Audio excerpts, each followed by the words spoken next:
Бейнеу аудандағы мектепке дейінгі білім беру ұйымдарының барлығы инклюзивті кабинеттермен жабдықталған. Айта кетейік, білімді ұлт, сапалы білім беру ұлттық жобасында даму мүмкіндіктері шектеулі балаларды арнайы психологиялық, педагогикалық қолдаумен және ерте түзетумен қамту міндеті қойылған. Осыған байланысты ауданда барлығы 24 мектеп, 15 бөбек жай болса, биылдың өзінде бір мектеп пен 7 балабақшада инклюзив кабинет ашылған.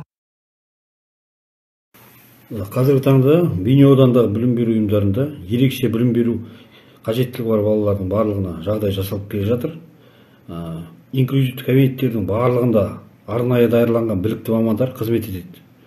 Бұл аудандық білім саласын, оның ішінде ерекше білім беруді қажет ететін балаларға білім беру жүйесін жаңа сатыға көтеріп отыр.